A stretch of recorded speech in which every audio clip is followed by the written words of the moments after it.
Hey you guys, everybody, how you doing? I'm here. I'm Peg, and I'm here in Mill Creek, Utah, coming to you from the spare bedroom. Okay, beautiful downtown Mill Creek. Mill Creek doesn't really have a downtown, just saying. Anyway, I'm here to just say hello, see how you're doing. I hope you're all doing really well.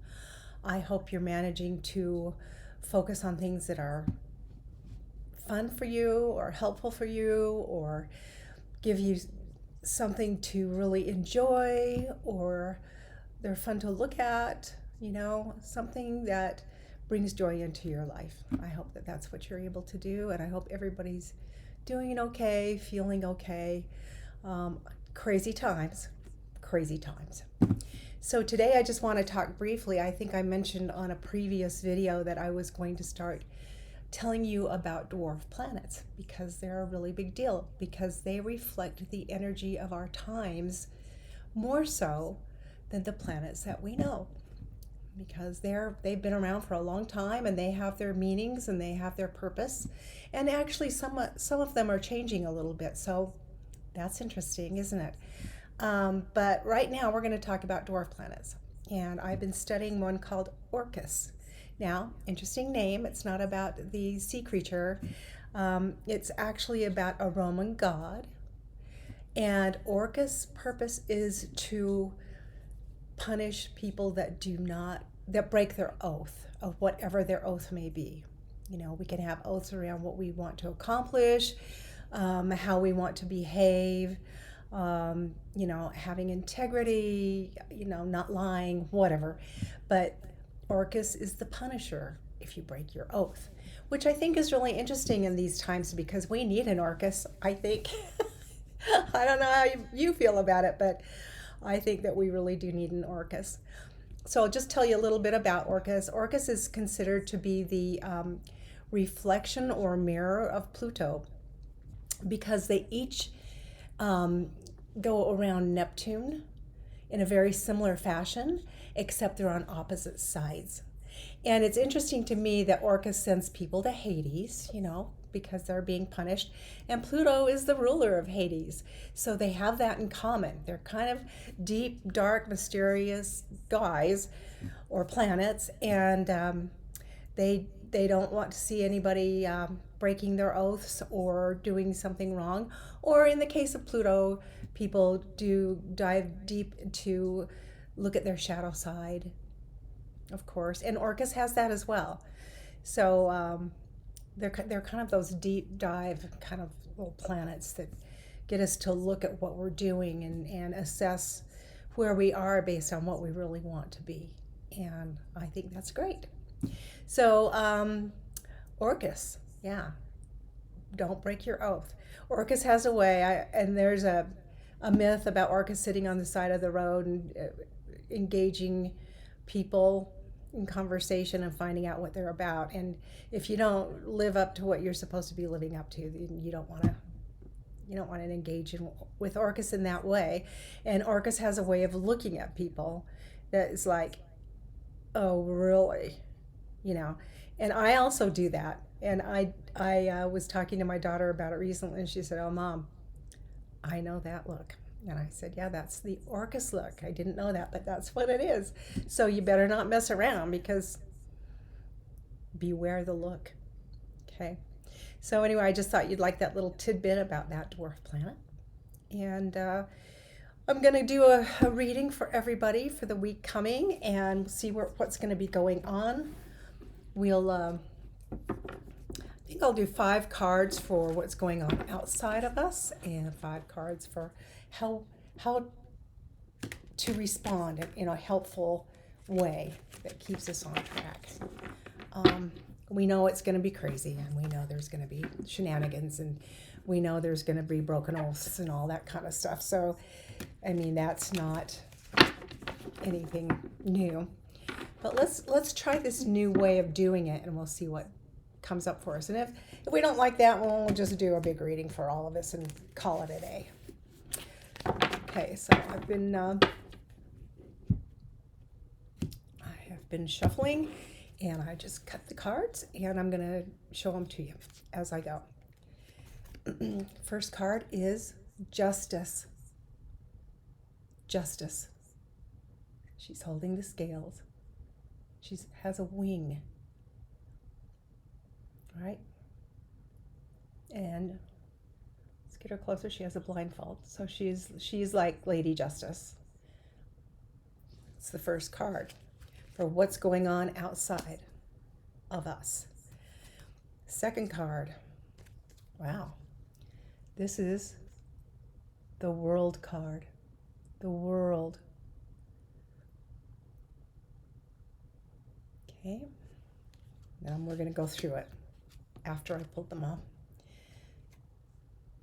Oh my gosh, I have 3 major arcana in a row. I did shuffle. This is the High Priestess. I think she's so beautiful. Okay. And this is the 3 of Wands. Look how he's stirring up a little trouble there. And the final card for this one is the 10 of Pentacles. 10 of Pentacles. Okay, so let's talk about them. This is for what's going on outside in the world. First one is the Justice card. Well, we'd love to see some justice, would we not? And the Justice card is here to let us know that it will happen. It might not happen tomorrow, and it might not happen next week, but it will happen. So, and look at her. She is actually weighing the heart and the feather. So the myth about that is, I believe she's Isis. So the myth about that is your heart lighter than a feather? And when you die, that's what is measured to see how you lived your life. Yes. I don't think many people will stand up to that test when we come to it. At least not many in the public eye. Then we have the World. The World is about the ending of a cycle. So we have justice in the world together here. And justice in the world together suggests that there's going to be justice at the end of the cycle, which is coming. It's not that far. So there's your world and justice together. The world has all the energies and all the alchemies. Next we have the High Priestess. Well, we've probably noticed that all the secrets are coming out in a very big way right now. Very big way. So we have the justice and the ending of cycle regarding secrets. Secrets. And then this guy, I love this frog. It's the 3 of Wands, which is traditionally the ships coming in. But in this instance, it's kind of like, hey, I'm going to mess around with these ships a little bit, and I'm going to stir up some trouble. That's kind of what that looks like to me. And isn't that kind of what's happening right now? There are ships that are being stirred up and being held back and all kinds of things. So this is part of that outer. There'll be more information coming out about that, obviously, because the High Priestess. And the last card in this group is the 10 of Pentacles, which is traditionally well, maybe not traditionally, but a lot of people call it the oligarchy card. And so it's the end of a cycle for this energy, all about money. How do we make money? How do we make money off these people? We don't care who's poor. We don't care who doesn't have anything. We just want to make money. So we've got the end of a cycle, justice, secrets about oligarchs and those moneyed people who do not have us in their higher perspective. It's all about them, and the stirring up of the trouble with the boats. And I think this is symbolic. It's not just about the Strait of Hormuz. It's about all the stuff going on. All the stuff is going to come to an end, and there will be justice and more secrets will be coming out about all of this. So I hope that makes sense for you. We will now pull the cards for us and how best to deal with it. First up, we have the Queen of Wands. The Queen of Wands does not take any crap. She is very straightforward, and you don't want to mess with her because she's strong and she can take care of herself. So what this is saying is we need to be strong and take care of ourselves, right? And exercise our gifts. Because she can see through stuff like you can't believe. So she's able to see through the lies and see through all the subterfuge. Yeah, she's a sharp one. We need to manifest that within ourselves. Next, we have the Hermit. Now this card, let me get this up here. I'm trying to see. It's a little bird staying in its nest. It's got a little light. It carries a little light. And it's carrying the light in its beak. It's a beautiful little bird, but it's staying inside. It's staying secret. It's staying safe. It's staying in a place where it feels like it's safe, and it's like staying at home. You know, you don't have to be out in the world if you don't need to be. You need to be where you feel safe and where you can take care of yourself and be the Queen of Wands. Okay, so those two go together nicely.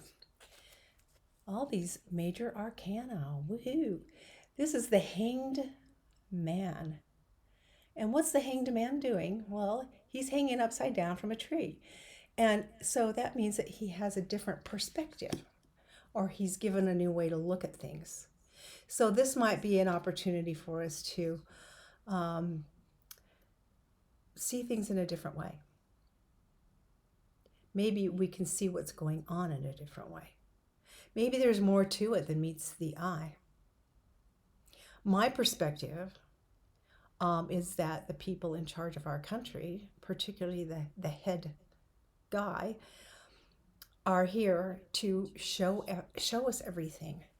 They're here to shine the light on all the things that have been going on that we have not allowed ourselves to be aware of. And that's their purpose. And that's what they're doing. They're doing a very good job of it. Very good.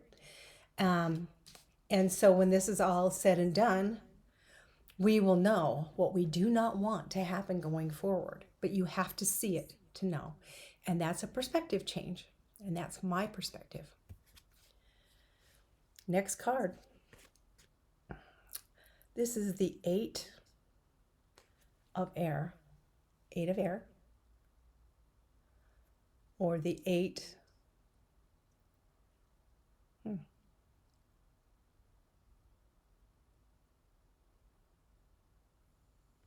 I'm sorry. This is the 8 of Cups. This card is about illusion and delusion.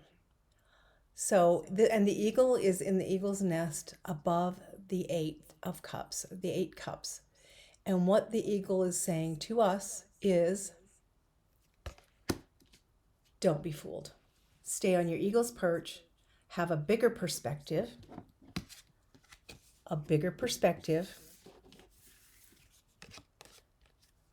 focus on the light,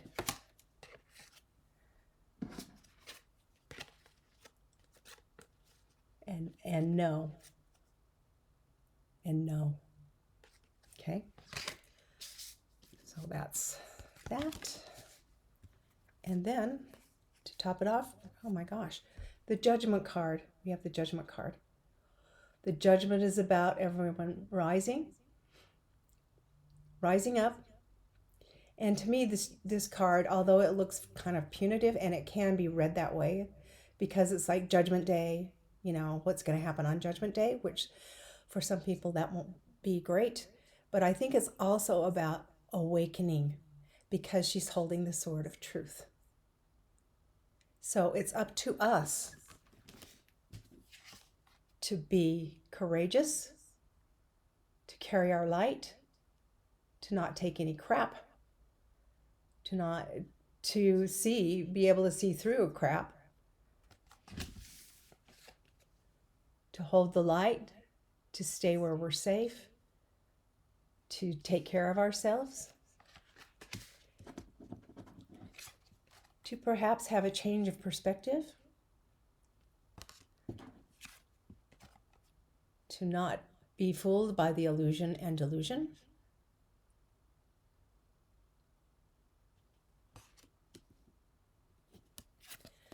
and to see the truth and know the truth. And know that some people, the people down below, look at them. They can't deal with the truth. It's so foreign to them. Look at them. They're in despair. So there you have it. Outside and inside. It's an inside job anyway, right? So I hope that everybody has a great week ahead. And just take care of yourselves and do the things that make you happy, And things will be coming to a close in many ways. And then once that happens, we can determine how we want to move on. And this is kind of like it's the dark before the light. It's it's darkest before the dawn. It's that. So hang in there. Here are the cards again, if you'd like to look at them. I do get glare in here, up here, so sorry about that.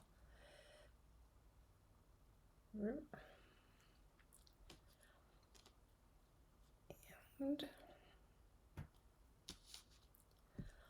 you guys have a good week. Love you. Take care, okay? See you soon.